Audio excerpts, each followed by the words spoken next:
Oil of Joy లేకపోతే praise అనే గార్మెంట్కి validation లేదు. ఎప్పుడైనా సరే ఒబీడియన్స్, విధేయత కలిగిన వ్యక్తి జీవితంలో అద్భుతములు జరుగుతాయి.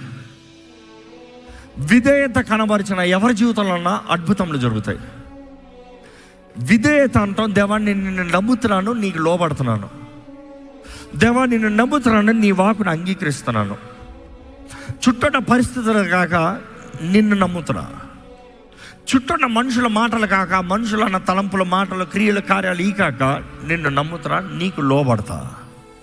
చూసి ఈరోజు చాలామంది దేవుణ్ణి నమ్ముతున్నామంటాం కానీ దేవునికి లోబడం. అందుకని ఏ కార్యం జరుగుతుందో చూడం. మానవుడు విడిచిపెట్టాడేమో కానీ నువ్వు విడిచిపెట్టలే. మానవుడు కాదన్నాడు కానీ నువ్వు కాదనలే. నన్ను అందరూ అపార్థం చేస్తున్నారు కానీ నువ్వు నమ్మావు. నువ్వు నా తోడున్నావు, నువ్వు నన్ను నడిపించావు, నువ్వు నా జీవితంలో కార్యం. ఈరోజు నేనేమై ఉన్నానో కేవలం నీ కృపను బట్టి ప్రభువా, కృతజ్ఞత.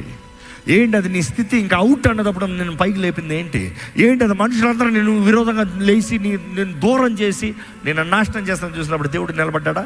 ఏంటి ఆ పాయింట్ చెప్పు. ఎప్పుడైనా చెప్పేవాడు కదా.